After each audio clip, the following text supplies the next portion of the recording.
Good evening, everybody. My name's Jay Waterman. You're at the listening session with the Yarmouth Affordable Housing Committee. Is our latch string really out? So thanks for joining us tonight. The agenda for tonight is we have me as the moderator. We have panelists. We're going to do introductions, a short presentation, a moderated panel discussion with some questions, and then a discussion with the audience, hear from all of you, what questions you have.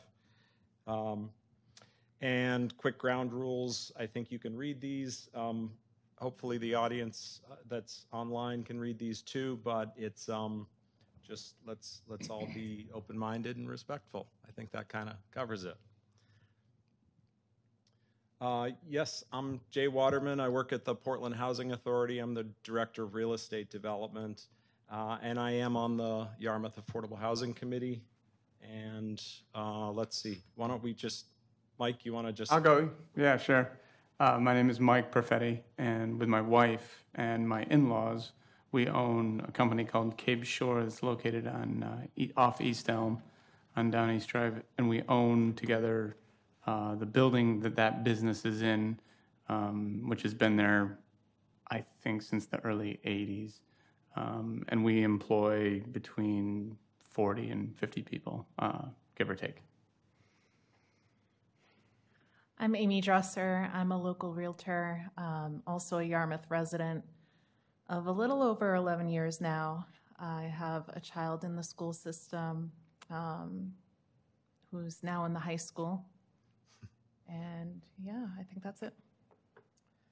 Hi, Steve Morris. I'm an economist, and I've worked on real estate issues for many years. And I'm Erin Zwerko. I'm the Director of Planning and Development for the town of Yarmouth. Great. And we do have some other committee members. If you can quickly just say who you are so that people know you're a committee member. I'm Megan Casey. I'm the chair of the Affordable Housing Committee. Cecilia Quasia, a member of the committee. Great. And Deborah Key. Great. All right. Thanks. So, yeah, there are some other names up there, folks who weren't able to join us tonight. But the council created the Affordable Housing Committee in December 2020. And really our general charge is to research and recommend good ideas for affordable housing. There are a lot of good ideas out there. We don't necessarily have to reinvent the wheel, but we are trying to work with other committees, look to other towns, look to other states, and get some good ideas to review key issues affecting quantity, availability, and affordability of Yarmouth housing. And I think it's good to point out on that last bullet to promote a balanced long-term supply of housing options affordable to each demographic, spanning all incomes and age groups. So that's kind of our charge with the committee. And there have been affordable housing efforts in Yarmouth. Starting, well, there's probably some going back even further than this, but we'll start with this. The comprehensive plan in 1993 and 2010 called for affordable housing actions to be taken, and not a whole lot was done. So recommended bold action and very limited actual action. And in terms of comprehensive plans, I think they're only as good as their implementation steps, if you will. So we can talk about zoning in a little bit, but zoning ordinances are usually where the rubber hits the road, and results happen after comprehensive plans. So not a lot happened, and it's been, what is that, almost 30 years since the 1993 comprehensive plan. So we did have an affordable housing overlay district adopted in 1990. It did sunset before the goal of 70 new affordable units were created, and only 23 were created. There were home ownership projects. You're probably familiar with John Howland Drive. And that subdivision was, some would say, partially successful. Some don't feel it was successful. Most of the units have turned over to market rate units, their home ownership, and they've turned over to market rate units by this date. There have been some big efforts, actually, on the part of Yarmouth Senior Housing, Bartlett Circle in 1977, and then Bartlett Woods in 2018, totaling 56 units. They partnered with Avesta Housing on the 2018 project. So there have been efforts in Yarmouth towards affordable housing. We don't think that there's been enough. So here we are. Where are we right now? We are less economically diverse since 1999. I have a little bit more information on that. Although the median income in 1999 is similar, excuse me, to the current median income after considering inflation, the number of households that may be considered moderate income has dropped 22% in that time. So it's significant in terms of economic diversity for the town. Home prices have shot up, as you probably all know. The rate of increase in 2021 alone was 29%, whereas wages only increased 8% for the same period. And the average home price, Amy's been great about giving us some good data that she's found, and the average home price increased from almost $500,000 in 2018 to almost $700,000 in 2021. And so a down payment that would be needed for those went up from about $100,000 to almost $140,000 for the average home in the town of Yarmouth. The rental market is really no better. The vacancy rate, as it says there, is less than 1%. There are just very little in the way of rentals out there. And somebody would need 2.5 minimum wage jobs to afford the most affordable 2-bedroom rent. So this is where we are now, and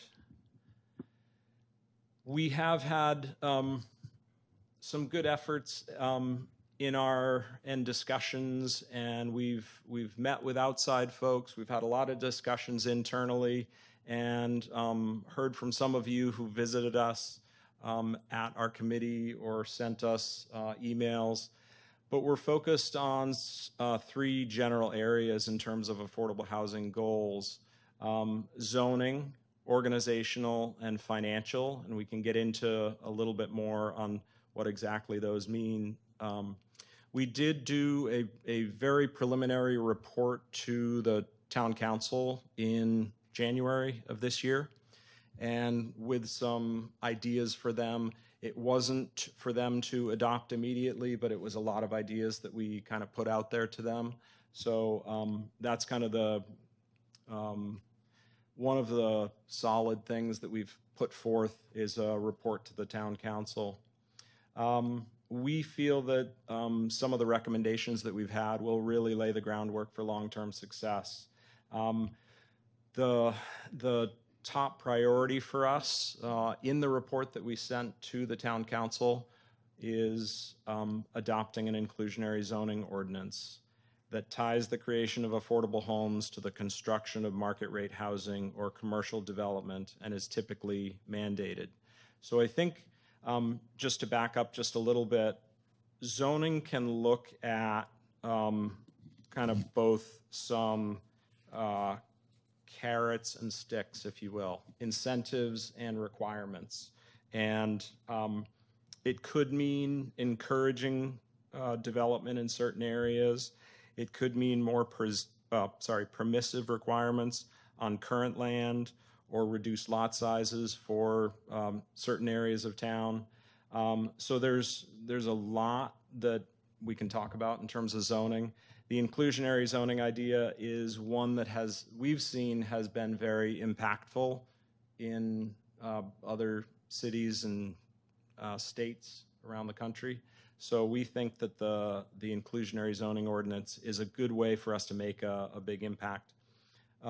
Organizationally, that could mean a number of things. What can the town do? What could supportive nonprofits or a development corporation do in town? And how would we look to compliance on affordable housing projects to make sure that they don't lose their affordability over time? So that's some of the organizational pieces that we've been looking at. Financial is a number of things. Again, does the town have resources? Does the county have resources? Could there be a housing trust fund in the town? Could it be seeded somehow? What other funding sources are out there? And what ways can the town not necessarily put dollars or cash into a project that might need to be subsidized in some way, but maybe there's land that the town has that could provide a lowering of a barrier for a project to come to the town.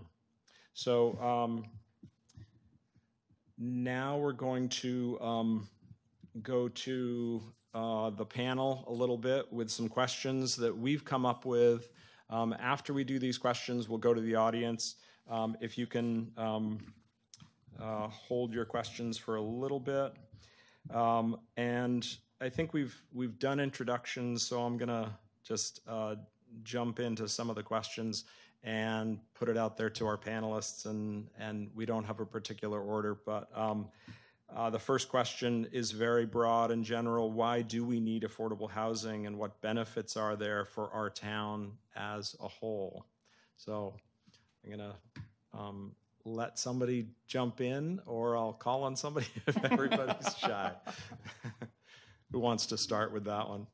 Steve or Amy? I can start with some statistics. Great. And just what I've observed as a resident and through my work within the past 3 years. And I do apologize. I didn't have a chance to look at the slides before we started today, but I noticed in one of the slides it mentioned the average home sale price in Yarmouth in 2021. I think it may be inaccurate. I know that the statistics I have in front of me are accurate, which show an average sale price in 2021 of $813,000, which is Wow. Yeah. Why am I not surprised? Significant.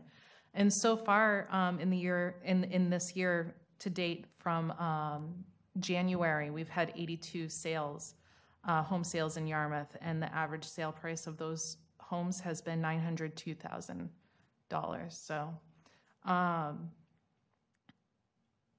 in general, what I've witnessed, having a child in the school system, I've seen a lot of families have to move out, have no choice but to move out of Yarmouth because of affordability. I also, in my career, have worked with people and know of people in the community who are struggling. And just some general examples, I know of a family of 5 adults and 5 children living together in a 4-bedroom, 1.5 bathroom home in Yarmouth because some of the adults cannot afford the rent or a home loan right now in Yarmouth. And although they do qualify, they stand no chance against the competition right now, which is another issue in Yarmouth. It's the competition is also very difficult. For example, there are many people who would only qualify for an FHA loan. The last time we had an FHA loan in Yarmouth was in 2020. We haven't had any in 2021 or 2022. Same for VA financing. We haven't had any sales close with VA financing since 2020. We're having a lot of cash sales, which is where the competition really becomes difficult for those who are struggling with affordability. They just don't have the funds to be able to compete with that. all I want to say. That's a lot of good. That's a lot That was of a lot. powerful, really good information. Steve or Mike, you want to jump in? Yeah. I mean, I think for me personally, there's two things I always think of. The first is, well, gee, isn't it just right? There's that one way of thinking about it. And then the other way of thinking about it is, well, does it really matter? Because should all wealthy towns be compelled to even have affordable housing? It doesn't seem like there's a real reason one can come up with. I think for me, from an economic standpoint, the way of thinking about it that makes the most sense to me is thinking about efficiency, about the way that a town is structured, the way that it runs. And what we have in our town is a broad base of restaurants and schools and a police station where people who work in these places earn a wage that is not matching with these statistics that were just read to us. And what this means is we're becoming more than just a bedroom community. We're becoming a community where people aren't working in Portland, they're working in Boston remotely or Seattle or other places. And things are really getting out of sorts. It's becoming less and less efficiently run. And all that means is that there's going to be all sorts of costs, sunk costs, when you have inefficiency, like more air pollution from people driving in, driving out all the time, or you have, people not being wedded to the community, coming in, working here, leaving, not having this ownership in the community, the character of the town that people love. There are all these things that it's just really hard to predict what's going to happen. But what we know right now is that things are getting out of sorts, and that we should take a step back and try to figure out how to slow that down a little bit to rectify things a bit. That's how I think about it. I should have mentioned in my introduction, in addition to being a part of Cape Shore and having real estate in Cape Shore, I served 6 years on the Cumberland Town Council about 10 years ago. And so I'm from a neighboring town, which is different but very similar in home prices. And as I was thinking about, I would love to have more socioeconomic diversity just as individually, but let me just say how I think it has effects on our workforce. We have a range of jobs at our place, from production to professional and in between. And we have longtime residents who probably would have a hard time coming back into the community new again. And that's troubling to me, since that is kind of the bedrock of the community. They've been here a long time. We've had people who live near our facility and then move further away from our facility because of affordability, as they start to settle and have families and look for a little more space. And we have people who commute from pretty good distances. It can be 30 to 40 miles distance. And aside from the pollution, that's essentially time spent away from home. That's time spent away from cooking meals. And my commute's 5 miles. I mean, I live right almost next door to where I work. So those are just 3 of the effects on our workers. Oh, and I should mention, to even get a bus to our facility takes 2 bus lines. And so that is a whole other challenge, with affordability. So those are just a few of the things that affect our crew at our facility. Great. Aaron? I'll just summarize by pointing out that, as Jay had mentioned in the introduction, that our comp plan calls for it, and the comp plan the comprehensive plan is a community accepted document that is endorsed by the town council as well as the state. And the comprehensive plan calls for the creation of affordable housing. As was noted, some of our implementation in the past decades has been lacking in some ways. In the 2010 comp plan, it does call for a wide range of housing choices to be available to the community, including housing that is affordable to households with modest incomes. So from my point of view, in the department that I lead, one of our goals is to figure out ways on how to implement those goals through committees like the Affordable Housing Committee, and previously there was the Comprehensive Plan Implementation Committee that disbanded recently. But so from my point of view, it's acting on these community accepted goals and desires and values as a reason for the need within the community. I guess the only thing I'll add is just maybe you don't need a reminder, but there is a statewide affordable housing crisis, and the term crisis is used every day in Augusta, at Maine State Housing Authority, at the governor's office, and it really is a crisis. And they are looking for over 25,000 rental units in the state of Maine that need to be built. So we have a statewide demand. So just on the, sort of what is our ratio of responsibility if we look at that overall demand at the state level. And then if you think we are very close to the largest city in Maine, and also, we're a lot of part of the economic engine for the state of Maine with the city of Portland and the surrounding area. So that may mean that we hold a little bit more responsibility than some other areas of trying to find housing for a lot of people. So on to the next question. If the comprehensive plans of the last 30 years have called for more affordable housing, why has it not made a difference? So Erin would love to take that. I'll kick it off. So as grab the mic a little closer. Yep. There you go. So as briefly touched upon in the introduction, our zoning ordinance certainly plays a role in why we have been unable to create more affordable housing. And the adoption of an ordinance in the 1990s that encouraged it sunsetted before it actually had any real impact or really had the opportunity to be successful.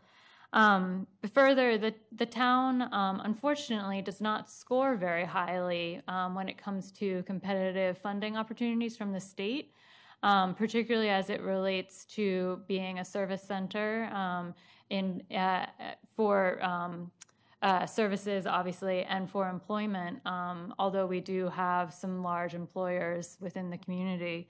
So that does put us at a disadvantage in terms of accessing funding that comes from the state or from the federal government through the state.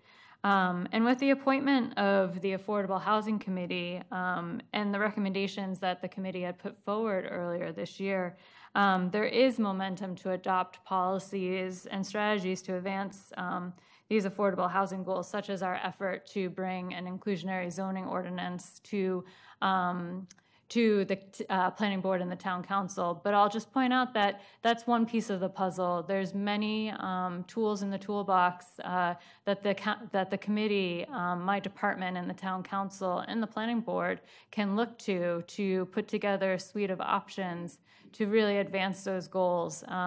And with a committee that's dedicated to these efforts, I think we can have success. I will also note that we do have an update to the comprehensive plan that will be getting underway this year and be active over the next 18 months, up to 2 years.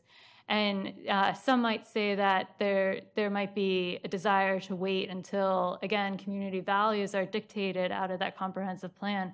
But as has been noted, there's such an urgency on this topic and such a need within the greater Portland area that these efforts can't wait. We've already noted, the community has already indicated that there is a priority for this.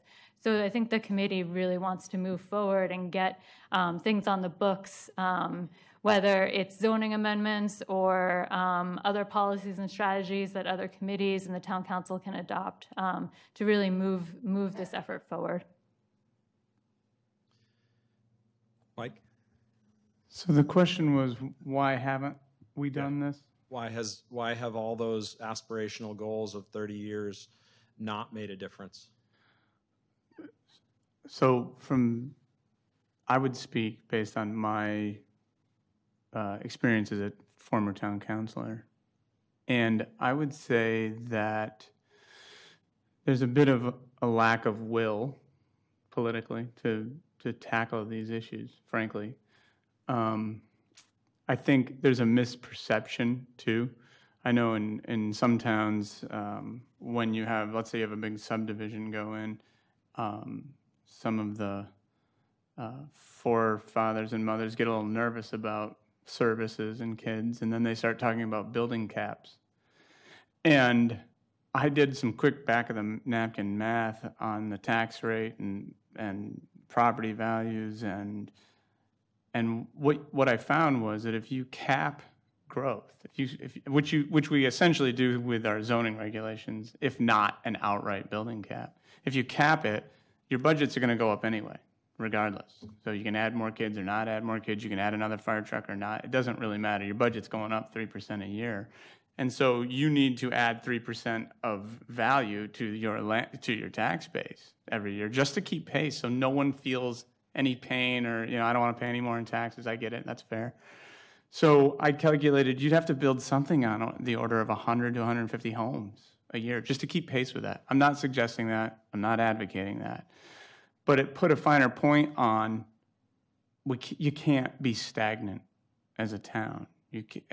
Either town, Cumberland, North Yarmouth, all of them. We cannot stay the same. We can't be the town we were 50 years ago and be the town we want to be 50 years from now. So I think zoning ordinances and sometimes lack of will to create that density and those conditions that might make it ripe for more affordable housing.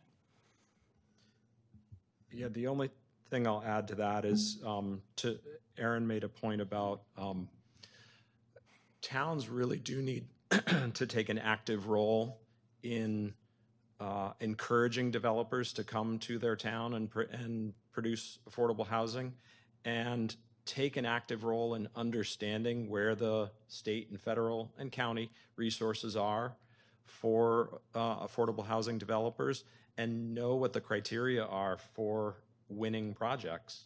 And then the town can actually take steps.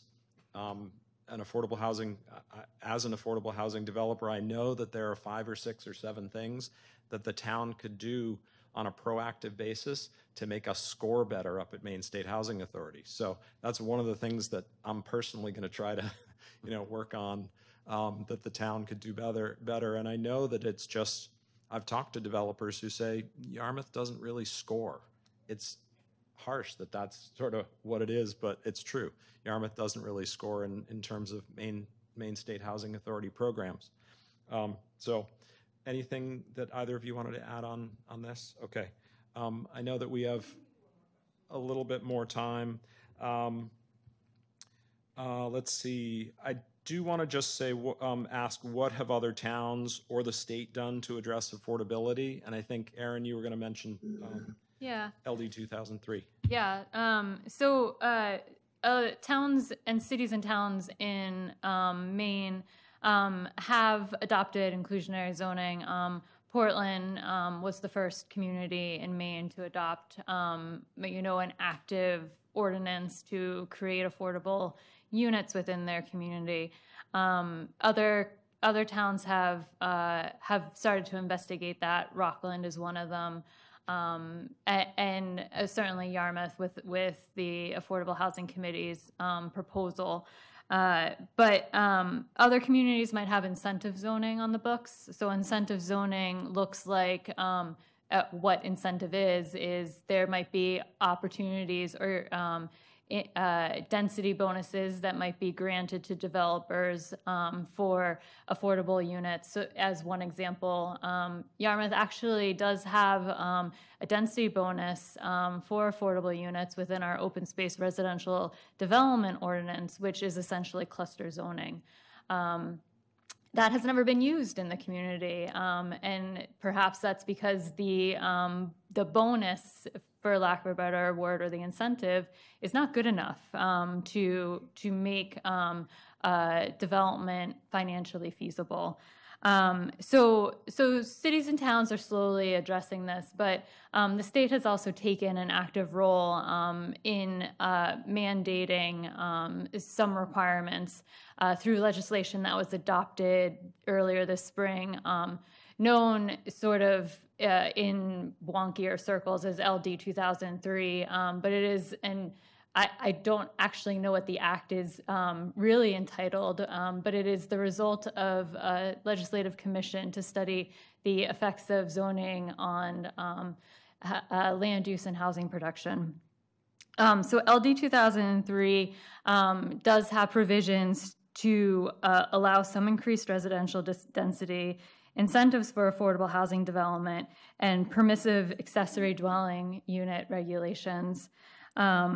Is still subject to a city or a town's local regulations and also the state regulations. Cities and towns must be compliant with it by July 1, 2023, so next summer. Yet there is very little information coming from the state on how to how they've recommended to implement it or any rules around it. The Planning Board and the Affordable Housing Committee are keeping watch on it, and actually at the September 28th Planning Board meeting, we will have a presentation on LD 2003 from planners from the Greater Portland Council of Governments.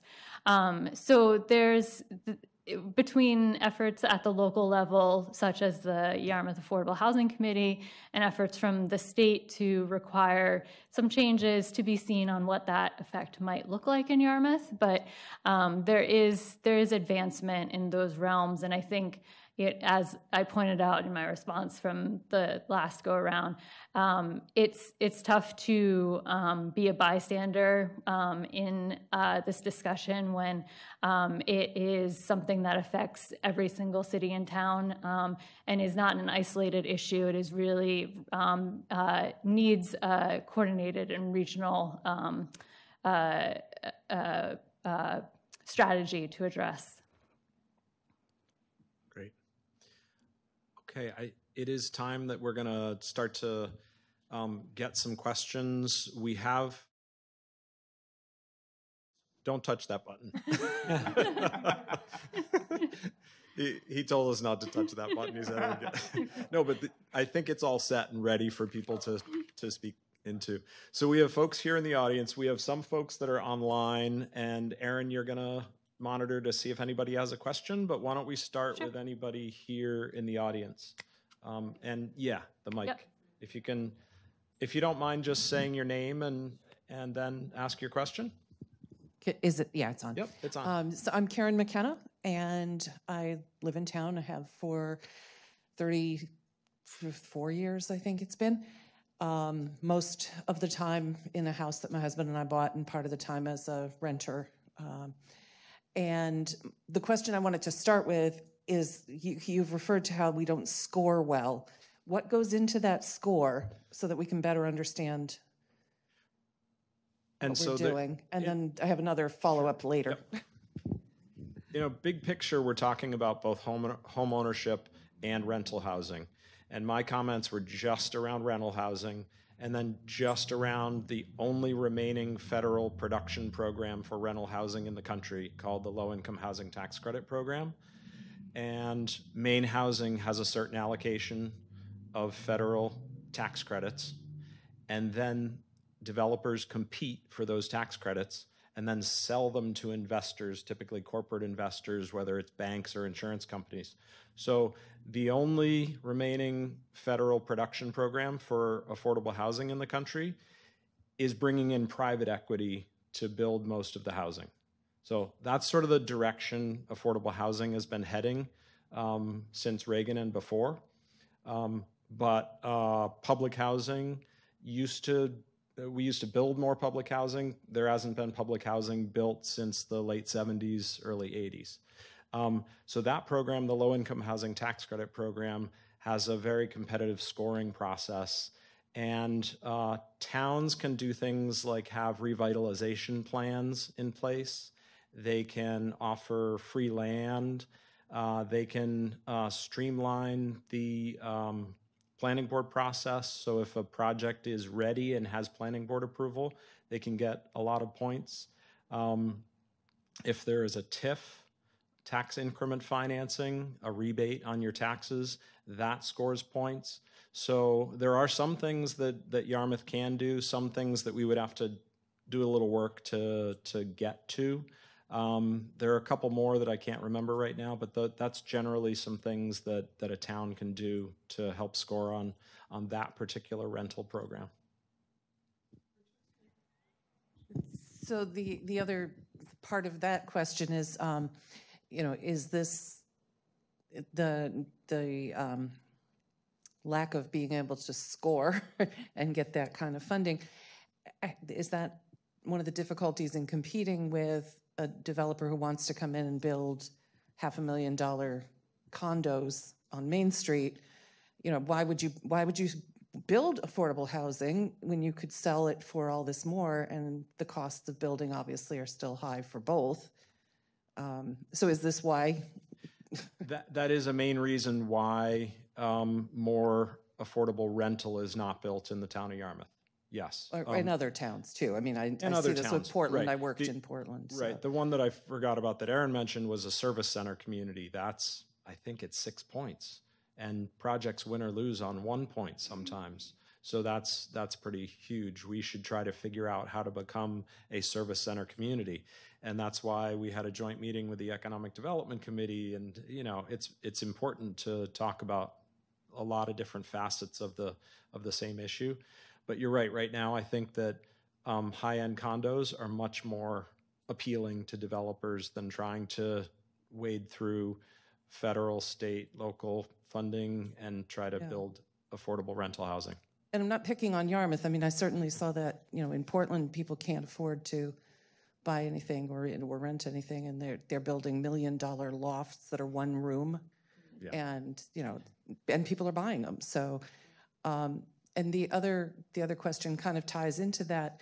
I'm interested in the fact that one of you mentioned that we are a wealthy community. Is that perception a piece of what's going on here? The perception that this is a wealthy town. So what's the place for affordable housing in a wealthy town, and the perception of who needs affordable housing? And I can tell you, my husband and I worked very hard to have our house.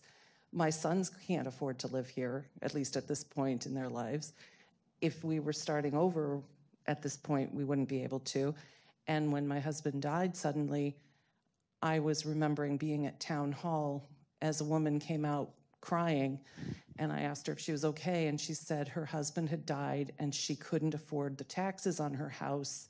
She had to sell. She couldn't buy something smaller in town for what she would have because it was the long term of being here. And people are being moved out as they're aging, and that's when your community is so important to you. And certainly families with kids, halfway through high school is no time to leave your whole peer group because your parents can't afford to stay where you are. So I'm just putting out there that, who the people who really need affordable housing are may be something that needs to be explored a little bit more or taught to people a little bit more. You're right. And I think that one big aspect that we haven't talked about tonight is the preservation of existing affordable housing. And it may be somebody's family home, a generational family home. So how do we maintain that affordability and physically maintain the houses too? And then there's aging in place. How do people, there is an aging in place group in town, correct?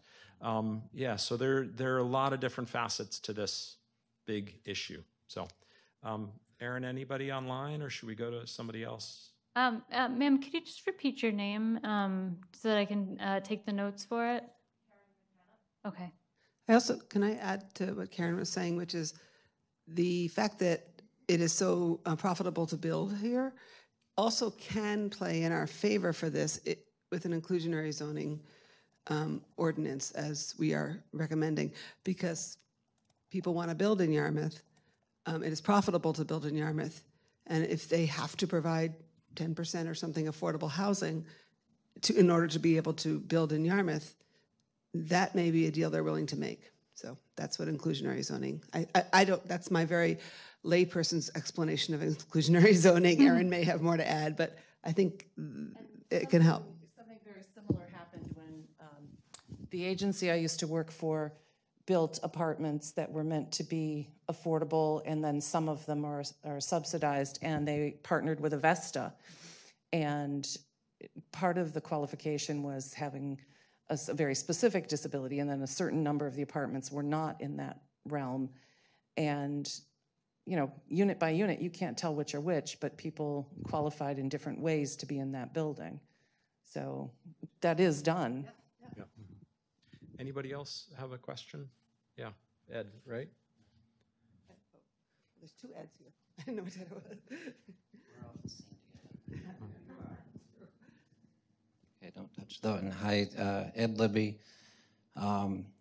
Maybe I have some questions and maybe some comments too, but just following up on the inclusionary zoning. So, bravo, we've got something to latch on to. So I don't want to diminish that, but there is even within the affordable community, there's debate as to whether that ultimately results in more affordable housing, or does it drive up prices? And I don't know the answer. It's sort of 50-50 in the community, so I'm not going to propose an answer. But what the challenges for that in Yarmouth is that it relies on housing production. And we have had severe underproduction. I've read the ordinance. Right now, one of the largest projects in town is about to be approved, but it's excluded from that ordinance, which is yet to be even implemented, so that makes sense. So then the question becomes, well, where else? Where are the opportunities for a sizable project like that to happen? And I don't know of any. It's very, very difficult to find. And a lot of it, in my mind, goes back to the zoning, because really the only locations that those could possibly be are on Main Street or Route 1. So I think that maybe if you folks could look at and try to identify where could these things possibly happen, because as far as single-family home production goes, Mike, you're from Cumberland. You mentioned the cap, and Falmouth has the same one at 65 houses, and you've hit it in June in the last 2 years. I didn't check this week, but I keep checking weekly. Right now in Yarmouth, we have had exactly 2 new single-family home permits this year. Okay, so we're not going to get very many affordable homes if we're relying on a minimum of a 10-unit subdivision. Maybe someday, but it does have limits, and it does also require large developments, which by their nature tend to attract opposition. So one of the things that was mentioned that we had done in the past, I would really encourage you to try to look at again, and that's the overlay district. You can't get affordability without density. That was a density bonus that was the MDR, was the entire overlay district. And what it said was, if you met whatever the affordability criteria were that the town laid out, that you could go down to 1/4 of an acre, which is not a small lot when you're talking about the MDR is primarily served by roads, sidewalks, sewer, and water. But it's rather a generous lot under those circumstances. So I would strongly encourage that. And it also that wouldn't rely on large developers. Anybody could participate. I could decide as an owner with a little extra side yard to go put an affordable house in. So I think that's a good idea, and I'd like to see you maybe look at that a little bit more. My other, I see as low-hanging fruit and something that sort of plays on, Aaron talked briefly about LD 2003. I've followed that very, very closely, hoping that it would perhaps unlock some opportunity in Yarmouth, but unfortunately, it's my reading of that it absolutely will not. And the reasons why is some of the benefits that they provide or mandate to create affordable housing in towns. One of them is this 4-family mandate where single-family homes are that you need to have the ability to allow a 4-unit apartment to come in. But it's prefaced by the sentence, where multifamily buildings are allowed. And if you read our ordinances, our residential zones, the places where we build residences are MDR, medium density residential, our limited density residential, and our rural residential do not allow multifamily houses. So that does absolutely nothing for us. So again, a low-hanging, simple thing I believe you could do is suggest to the town council that we add the word, a single word, into our zoning that says we allow multifamily housing in those zones. That would unlock LD 2003 for our town. It seems crazy in that basically our entire residential areas, that Yarmouth, it's illegal to build a 3-family apartment building anywhere. So I think most people don't understand that that's what our zoning says. I think it's important for people to understand what our zoning says so that we can get the thing fixed. I think there are a lot of fixes needed, but that's a really easy one. And now we've got the state leading. And geez, a town like Yarmouth, it's embarrassing that we are not leading, but following or not even being compliant. And the other thing on LD 2003 that is an amendment that was put in at the very end. It talked about having, actually the multifamily, anyway, there's another one that gives you 2.5 times density. And it originally said that you've got to put this building within the existing setbacks, which was a great idea. So if you have a building that's a single family home, you've got your setbacks. They said, well, we're going to allow 2.5 times the density if you do the affordability piece. But you've got to meet the setbacks. And at the 11th hour, there was an amendment added to LD 2003 that said the town also could require their existing density formulas. And in our MDR, for example, we have where if you want a single family home, you need 1 acre. A lot of people know that. But if you want a duplex, you need 2 acres. If you want 3 units, you need 3 acres. If you want 4 units, you need 4 acres. So imagine MDR, if you walk out the back door of a building on Main Street, you're stepping on the ground of MDR. 4 acres is just unfathomable that anyone would have it, but to your point, if you had 4 acres in that zone, would you build a 4-unit apartment? No. What we're getting is what you'd build is for $1 million plus homes. So those are some low-hanging things that are simple and easy for people to understand. The question was, what have other towns done to address affordability is near and dear to me because I look to our neighbors to the south, Mike, you guys have the Cumberland Housing Trust. We look to our neighbors to the north, we've got the Freeport Housing Trust. I proposed a very small 2-unit single-family home workforce housing project last year, which the planning board thankfully unanimously recommended to our planning board or to our council, but the council rejected it, and one of the primary reasons was there was not an entity in the town who would be able to steward that simple covenant.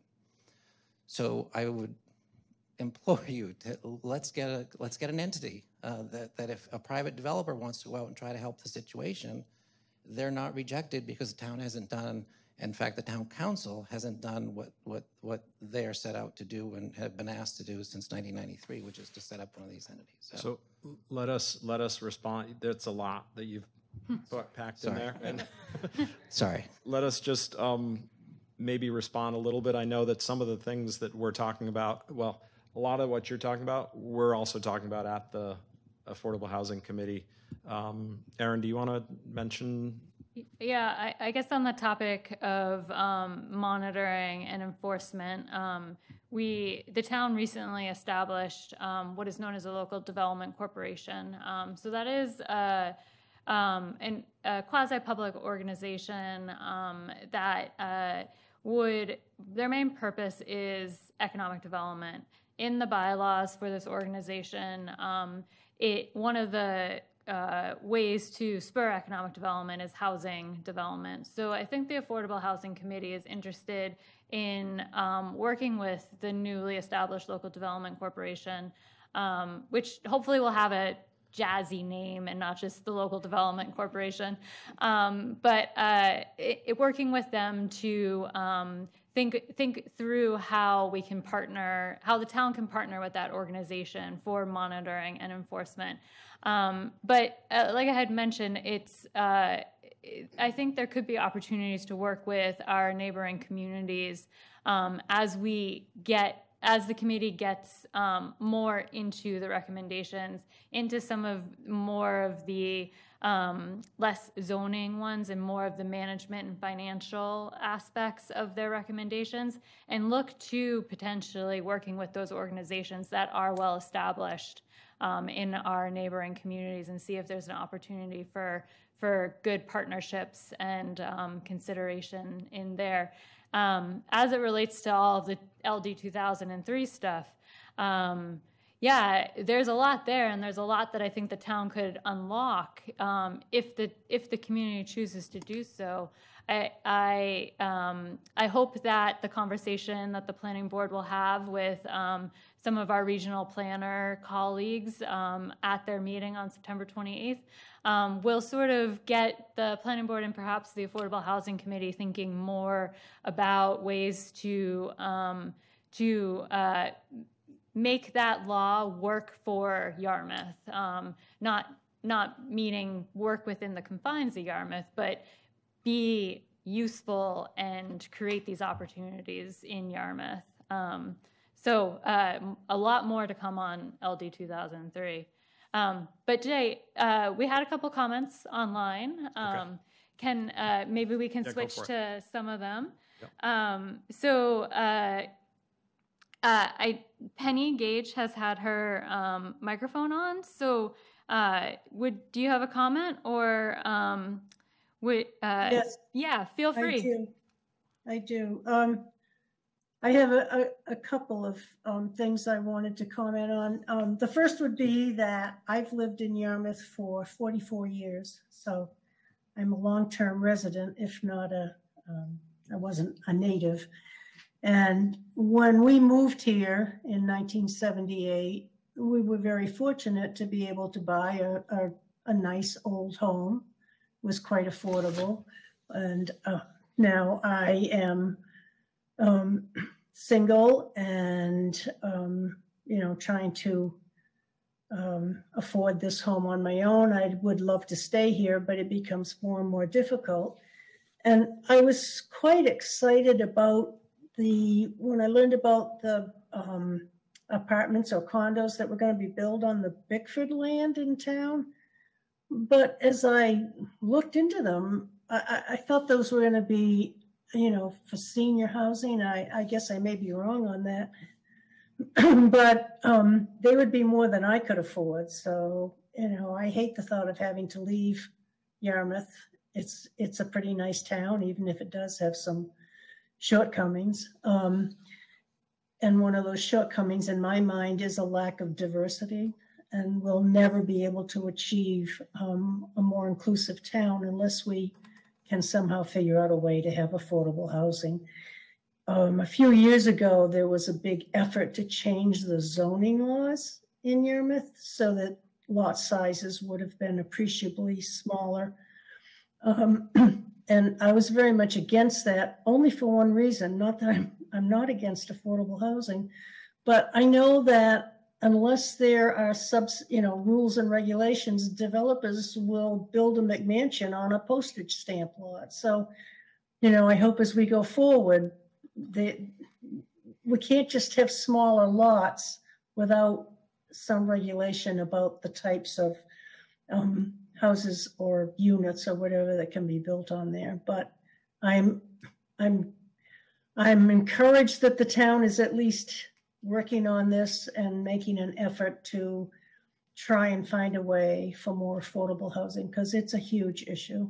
Thanks. Thanks so much. So we also got some written comments, Jay. Carrie Martin notes that state legislative commission that I mentioned earlier, they grew up a little bit, and they're continuing to look at housing, look at ways that land use affects housing. So she writes, the state's commission to increase housing opportunities in Maine by studying land use regulations met today, encourages the Affordable Housing Committee to listen in and participate in those meetings, because their recommendations, the legislative committee's recommendations and continued work could be informative and collaborative for the committee's recommendations. Carrie, do you have anything else to add to your comment, or other questions or comments that you want to put forward to us?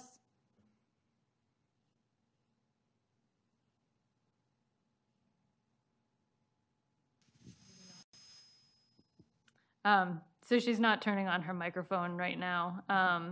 And then, so the next comment that we received from Lynn is to just note that, and or clarify, so the town does allow what's known as a multiplex building. And a multiplex building is essentially the townhouse style, low-rise townhouse style developments that we have in a number of areas of town. And those can be, those have at least 3 attached units. There's an upper limit and then an averaging thing. I won't get into the weeds. It gets a little confusing quickly. But essentially, one of the questions in my mind as I go to work with the Affordable Housing Committee and the Planning Board on implementation is whether multifamily means multifamily all day, every day, or whether multifamily means 3 or more units. So I think that's something that we still, at least I still need some clarification on. But there is opportunity for multiplex. It is a specific type of development. It's not necessarily multifamily buildings that, like some of the new buildings that are being built in Yarmouth, in particular, the one next to the Cumberland County Credit Union. That's more of a conventional multifamily building, if you will. And another example is Bartlett Woods, the new senior housing that was built in 2018. Yep. Okay. Yeah. Ed, microphone, please. Thank you. Ed Ashley. How did Bartlett Woods, we have a very tight definition of multiplex, and there's no definition of multifamily. How did all these apartment complexes that we have in town, under what provision did they get built? I've looked for multifamily, but all of our residential districts, unlike, I'll take issue with Ed Libby, all of our residential districts allow for multiplexes, and you can have up to 8 units in a congregate, and then you can have another one. You can have pods of them, and if you combine that with our open space residential development, remember in that there are 5 different things you can do to get density bonuses, and you can accumulate them. And that's never happened. You're probably right that it's not a rich enough bonus. So that can be revisited. I'm going to switch lanes here and just raise an issue that I've had discussions with friends on, and we disagree on it. There's and I guess I would caption this with, don't let the perfect be the enemy of the good. And there is a desire that our affordable housing be inclusive in the broadest sense, that it reflect increased diversity, and that there be no sense of a lack of social integration. So, for instance, the inclusive ordinance that Aaron drafted has some language, I believe, saying that the affordable units, there's nothing that would call them out in the complex as being affordable, or, in other words, sub-economic strata.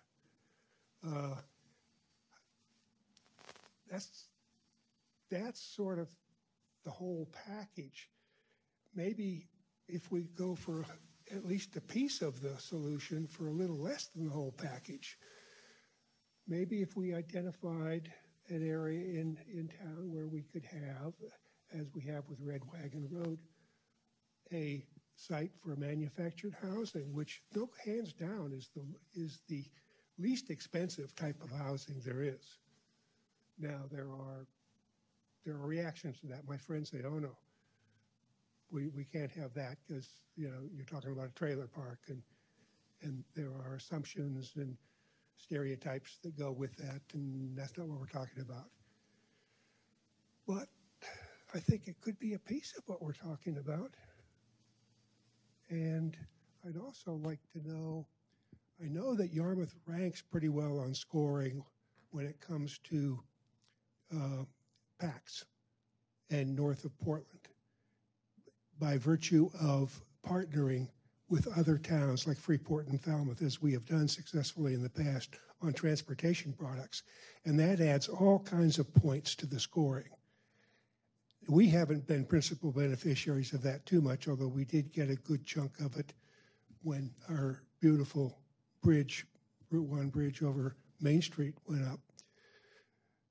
But Falmouth has benefited mightily on it, and I think Freeport has also. So we're not low scoring in all respects. Now, this Maine State Housing Authority, Jay, you mentioned a service center community. I have no idea what is entailed with becoming a service center community. Could I flip that to you? I think Aaron might know a little bit more, but I'm pretty sure it has to do with some statistics that the Department of Economic and Community Development, or DECD, has. So it's a state metric that they just plunk down on each town, and if it meets the metric, I can't remember exactly what it is. Have you investigated that, or maybe Julie might have? Yeah, so our assistant planner, Julie, is joining us online. She has done a lot of research into it. They are established metrics that different state agencies have identified. Freeport, and it relates to other existing metrics. So like, I believe one of them is the state compact, the Department of Transportation state compact roads. One of them, I believe, has to do with different types of employers within the community, and a variety of other things, and not the least of which is also population. So I do know offhand that Freeport is established as a service area, or a regional service area, and there are opportunities to the law is a little lenient in terms of being able to partner with existing service areas. So something that the committee could investigate as a way to increase our points is to look to partner with Freeport. And partnering could be simply a letter of support, but it's not detailed very clearly. So what that partnering would look like, I think, needs to be investigated a little bit more, and what that means for Freeport's involvement.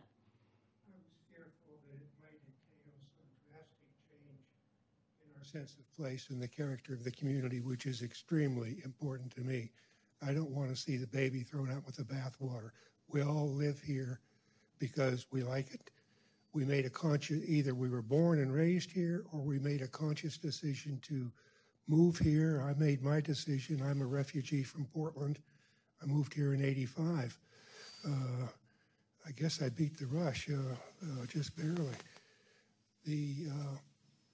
The search for an increment to the tax base, which would come anywhere near what we used to enjoy, if that's the word, with CMP and the power plant on Cousins Island, that'll never happen. We won't get that. And I have trouble with Mike's vision of the need 100 to 150 new houses a year just to meet the 3% growth in the budget. For one, I remember a study that said that for every household that comes in with school-age children, the taxes on the house are not going to pay for the incremental cost for the school district. I don't know. That's a study that we had here some years back, that conclusion. At what point you can't play that out forever. We're the smallest geographic town in Cumberland County. We're among the densest population in terms of population per square mile. We are among the densest populated towns in Cumberland County. I don't want to see our open spaces lost. I don't want to see timber being cut and tree canopy coming down to make room for development. And it was said we're becoming a bedroom community. Well, we've been a bedroom community for quite a while now, a long time. Maybe we've been a mix of bedroom community plus locally grown economy. But now we're a bedroom community on steroids because with the internet, people with more money than I can even imagine, well, we've seen what's happened. $1 million house is no big deal in Yarmouth anymore. That's amazing. It boggles the mind. Ed, in the interest of time, I do want to note that this was an hour meeting. We're already in overtime a little bit. I will stop there. Jay, I wanted to comment. I want to ask the panel to have comments or. I just wanted to make a quick one. I want to disavow the idea that I had a vision for any town. I'm a business owner and I'm not a member of any political body. I meant to just use it as an illustration because I hear a lot from residents who've lived in my town a lot longer than I have, about taxes. And then the only other thing I would say is, yes, more people, more services. There's no question about that. But in our town, we would get into that debate, and then you start talking about numbers. We have to be careful because the state subsidizes every kid that comes in, too, by, I think when I was doing it was 9,000. I don't know what it is now. It's more now. So, yes, it's all sort of true. It's all true, and it all needs to be contended with. I didn't want anyone to think I was imposing my vision on a community. Well, we invited you here, so we're happy to hear your did. thoughts. Amy or Steve, anything you want to add now or respond to anything that you've heard? No. Oh, these have been great. Yeah. Okay. Discussion. Maybe one more question from folks who haven't had a chance to speak yet. I think it's on. It is on? Okay. Yeah. I'm Chris Slater. I live on Bridge Street. And when we're talking about affordable housing, in '83, I moved into a house on East Elm Street, and it has an apartment in it. That apartment paid half of my mortgage. It's affordable. Affordable housing in this town could be expanded upon if we encouraged homeowners, young homeowners. I was 25 at the time. It took me 30 years to, I immediately was able to turn the one unit into a two-family home. That became affordable, and we provided a very nice apartment living for individual people, and it was safe for them. They had off-street parking. Our family grew up with the apartment. And I think when we look at, we're talking about let's put in apartments, let's put in complexes, let's put in new buildings. Look at the size of some of these buildings we got around here. They could be turned into two-family homes. I found, I think I had 4 different zoning people I had to work with. I'll say it that way. 2 of them were just flat out, don't do it. You shouldn't be doing that. That's not the right thing to do. This would be a one family home. You should not do it. There were 2 that were very supportive, and they of course they couldn't give me advice and saying, well, make sure you put your sink here and that there. But they said, go give this person a call or go talk to this people. And I think if we as a town could pull together resources to encourage young, or I don't care, young, old, whatever, encourage homeowners to take part of their units, add add a bathroom, add a living space. Their homes are becoming more affordable to themselves, and they're also providing more apartment living, safe apartment living, because you're living within the structure of an existing family. So it worked for me. And that's when interest rates were 13%. It was not affordable if it hadn't been for the fact I was able to have an apartment in there. So I'm just thinking that might be another opportunity. And I can say too that my understanding is that is part of the purpose of LD 2003 was to encourage more people to do that. That's part of the accessory dwelling unit portion of that. Sorry, Jay. The committee has also talked in terms of trying to your point, Chris, looking at how to incentivize homeowners that might have additional space within their home or on their property to establish a rent that is affordable, so calculated based on commonly accepted costs, or how much you might spend how much of your household's income you might spend on housing costs, but look to see how we can incentivize folks to consider doing that. That would take a little bit of startup capital to figure out what the incentive might be, whether it's funding or some other opportunity. But I think the committee is keen on those outside of the box ideas, but might take a little bit to get there as they work through some of the recommendations that they put forward. Believe it or not, it was 10 years ago I bought Chris's house. That apartment is still there, and it's still what I consider quite affordable in town. We've had renters there for 10 years, so. Yeah. What's that? The lot is 0.4 acres.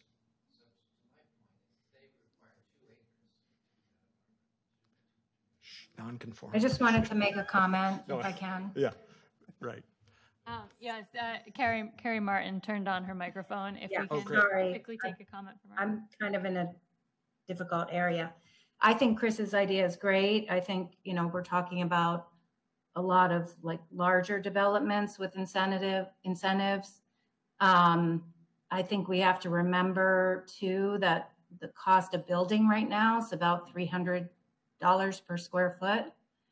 And so that's an issue when we're talking about affordable. I think Ed's idea of manufactured housing might not be a bad one. That could be a little bit affordable. I'm not sure what the solution is. I mean, it's very complicated. I think these are great ideas. So I think, we just keep talking about it. Along the lines of keep talking about it, Erin, do you want to remind us about, we have another listening session that's coming up? Is that, or maybe plan down the road? Or should I not have offered that? The committee has talked about doing another listening session, but has not scheduled anything yet, nor really advanced an agenda for that. However, I've referenced a proposal for an inclusionary zoning ordinance. You can find the draft of that on the committee's website. It is probably not prominently positioned because it is still very much a draft, but it is attached to the most recent meeting agenda. But the committee and myself will be presenting our draft to the town council in an operations committee meeting on September 29th. That was rescheduled. It was intended to be on the 8th, but there was some quorum issues for that meeting. In any event, operation committee meetings are really a conversation amongst the councilors, but the committee is looking for some initial feedback from the council before moving it forward through a review and approval process. would welcome folks to join in and listen in, and likely the next listening session, informational session, will be around that effort. But stay tuned to the committee's website, as most information is posted there or on the front page of the website, or get in touch with me. And if you want to put in a plug for the visioning that's coming up and the comp plan process, if you would. Thank you, Jay. So I referenced an update to the comprehensive plan. We are in the midst of some early visioning relative to that comprehensive plan. We do have an in-person event on September 20th at the high school that begins at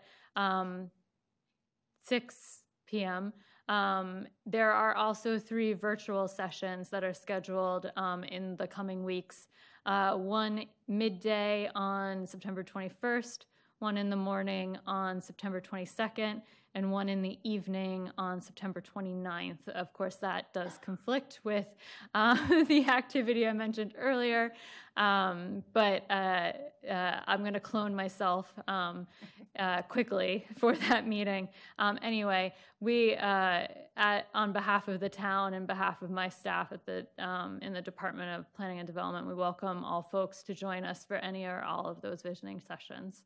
And when do meetings in a box come to an end? You can continue doing those, as many as you want, Ed. Great. So I would say the meetings in a box, which is essentially a self-contained visioning session that you can do with friends and family or neighbors or community groups, church groups, whatever group you might be passionate about. That is the meeting in a box provides all the materials you need to host your own session. That can be obtained in Town Hall or downloaded from the website. If I can ask Karen, would you prefer that this affordable housing topic not take up a lot of time in the final visioning session, or you're on a separate track, or? No, the question was relative to whether the continuing conversations about affordable housing need to mix or be on separate tracks from the comprehensive plan update. No, they don't need to be, nor should they be. I think there's a lot of overlapping activities that the town, not just in my department, are taking on as we go through an update to the comprehensive plan.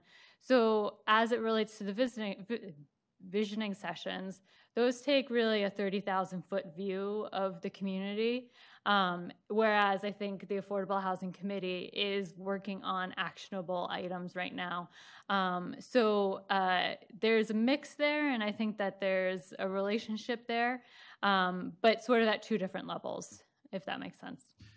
And I'll just add that I think that the committee members believe that there's great importance to the comprehensive plan process, but we feel as though there's just such a sense of urgency for affordable housing that we definitely want it to be sort of on its own track. And so that just sort of supplements what she's saying. There is definitely a sense of urgency. So I think we can wrap up unless there are any other questions or comments. Really want to thank everybody for coming, and thank the panel for being here, and thank the folks who are online for joining us tonight, and look on the website for more information, and thank you very much. Thank you. Thank you. Yeah.